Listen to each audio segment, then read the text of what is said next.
Shalom, I'm Eddie Chumney of Hebraic Heritage Ministries, and we welcome you to this week's Focus Israel Report. In this week's report, we're going to be sharing with you the speech of Israel Prime Minister Benjamin Netanyahu at the 2016 AIPAC conference, and it is as follows. Mr. Prime Minister, can you hear me? I can hear you. I hope you can hear me. Yes, excellent. Ladies and gentlemen, please welcome the Prime Minister of the State of Israel, Benjamin Netanyahu.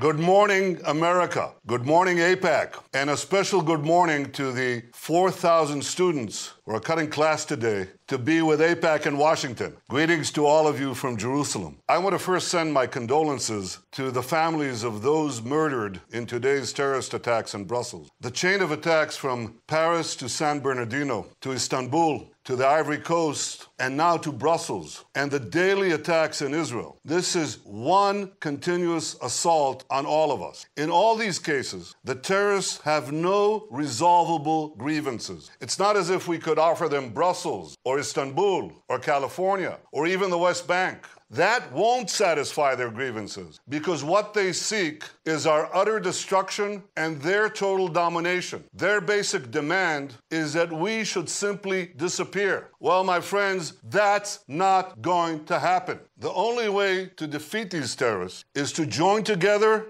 and fight them together. That's how we'll defeat terrorism, with political unity and with moral clarity. I think we have that in abundance. And I want to thank today the leadership of AIPAC and each and every one of you. I thank you for the tremendous support you've provided Israel over so many years. I thank you for the clear and unequivocal stand you took last year during the nuclear Iran deal debate, a debate critical for Israel's security. And that debate, though intense, did not undermine the unbreakable alliance between Israel and the United States. As part of that great alliance, America has generously provided Israel with many of the tools we need to defend ourselves. We're now working on a new agreement to help bolster Israel's security in the years to come. I hope we can conclude that agreement soon. And I take this opportunity once again to thank President Obama for his support, including for ballistic missile defense. Israel deeply appreciates it, and we also deeply appreciate the strong bipartisan support for Israel in Congress and the strong, overwhelming support for Israel among the American people. Year after year, the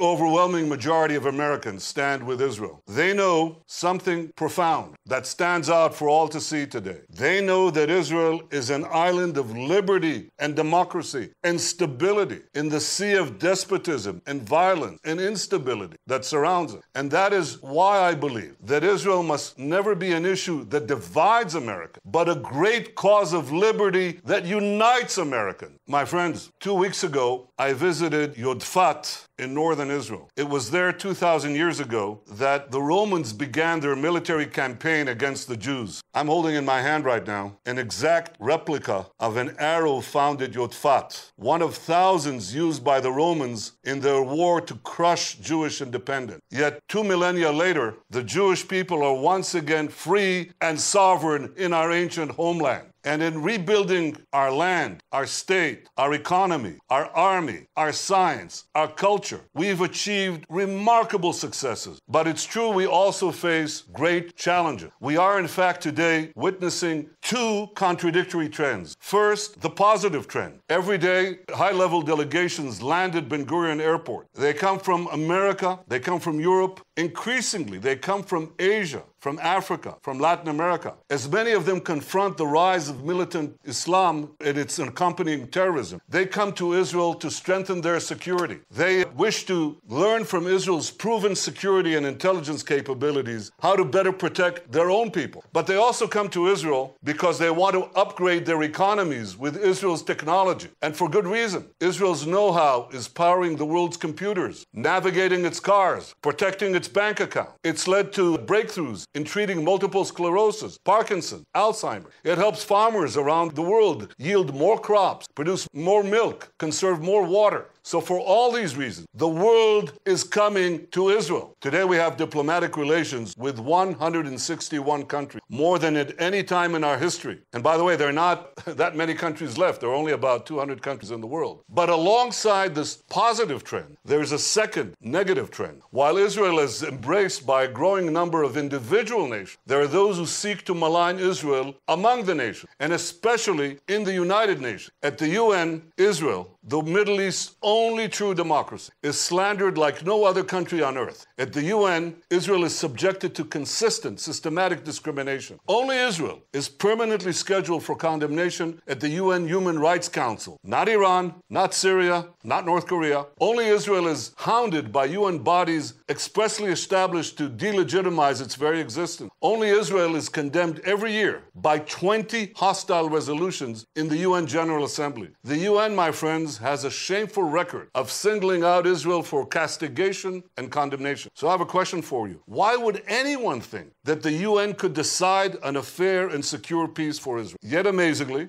there are some who believe exactly that. They seek to impose terms on Israel in the UN Security Council. And those terms would undoubtedly be stacked against us. They always are. So such an effort in the UN would only convince the Palestinians that they can stab their way to a state. Mind you, not a state next to Israel, but a state instead of Israel. A Security Council resolution to pressure Israel would further harden Palestinian positions, and thereby could actually kill the chances of peace for many, many years. And that is why I hope the United States will maintain its long-standing position to reject such a UN resolution. I was glad to hear the presidential candidates from both parties reaffirm this basic principle. Peace won't come through UN Security Council resolutions, but through direct negotiations between the parties. The best formula for achieving peace remains two states for two peoples, in which a demilitarized Palestinian state finally recognizes the Jewish state. Now, I know there's some skepticism about my views on this, so let me state unequivocally, and here's the acid test. I'm ready to begin such negotiations immediately, without preconditions, anytime, anywhere. That's a fact. But President Abbas is not ready to do so. That's also a fact. There's political will here in Jerusalem. There's no political will there in Ramallah. For the last 5.5 years, President Abbas has refused to sit down and talk with me, even for a minute. But that doesn't mean he's been silent. He's helped inculcate a new generation of young Palestinians with murderous hatred for Israel. And my friends, this incitement has deadly consequences. Palestinian children are taught to stab Jews. They're taught that the goal of the Palestinian people is not to establish a state on the West Bank, but in all of Israel. In Akko, Haifa, Nazareth, Jaffa. Now, what I'm about to show you is deeply disturbing. I think you have to see for yourselves what the Palestinians are teaching their children. I want you to see the daily pledge of allegiance of Palestinian children. Take a look. I am the Palestinian child. My toys are the rock and the rifle. My friend, do you know what the 48 lands are? Haifa, Jaffa, Acre. Correct, and Nazareth, and many more cities in these lands. The 48 lands are all ours and will return to us, right? The official Palestinian Authority schools, the media, and mosques preach to kill Israelis just because they're Jews. And children emulate the murderous videos online. Take along a rock and knife. This incitement comes directly from the Palestinian leadership. We welcome every drop of blood spilled in Jerusalem. The result of this incitement is hundreds of terror attacks in the past few months. Dozens of Israelis were murdered in those terror attacks. About half of the terrorists are under the age of 18. This incitement fuels terror and prevents peace.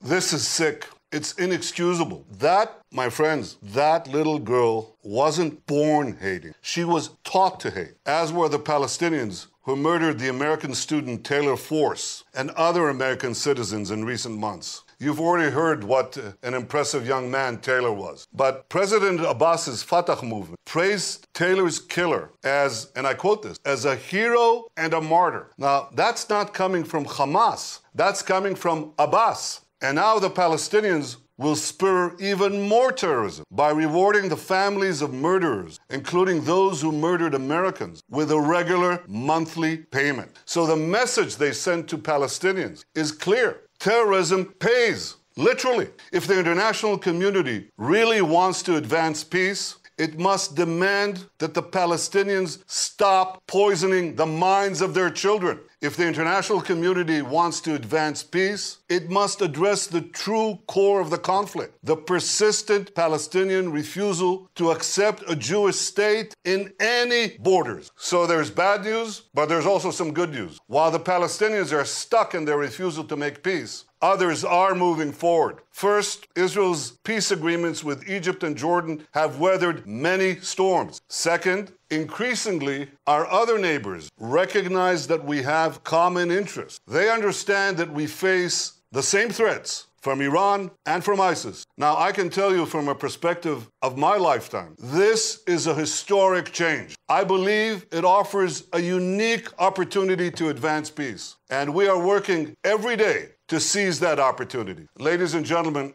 I'm confident that over time, the trend of embracing Israel will overcome the trend of maligning Israel, because ultimately, freedom beats tyranny. And ultimately, when vigorously defended, truth beats lies. So I believe that Israel faces a future of promise. I believe that when we stand together, all of us, we can overcome all the challenges facing us. And of these challenges, none is greater than Iran's unrelenting aggression. Iran remains fully committed to genocide, our genocide. Its leaders loudly, openly, even proudly, they say and proclaim that their goal is to destroy Israel. Iran sends deadly weapons to Hezbollah in Lebanon against us. It bankrolls Hamas and Islamic Jihad in Gaza against us. It seeks to open a new terror front on the Golan against us. And it offers thousands of dollars for each Palestinian terror attack against us. So here's what I believe. I believe that both those who supported the nuclear deal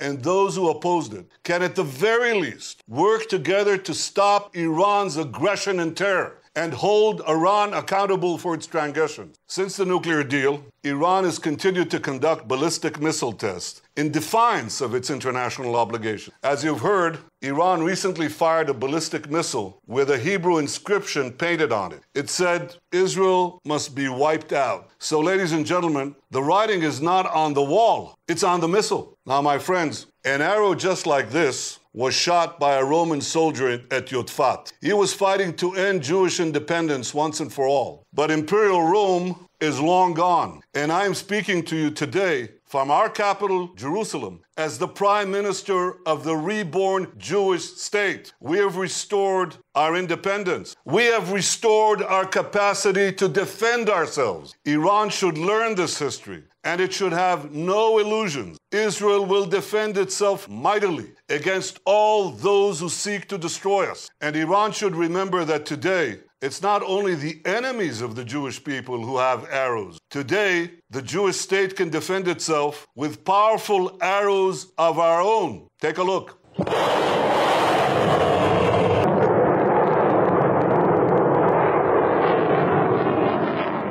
The Arrow missile defense system is the product of Americans and Israelis working together. So I want to say again to all of you, thank you, America. Thank you, AIPAC. Thank you for helping secure our common future, and a happy Purim to all of you. Thank you. Well, that's going to conclude this week's report, where we shared with you the speech of Israel Prime Minister Benjamin Netanyahu at the 2016 AIPAC conference. Until we do it again, Shalom in Yeshua the Messiah. Amen.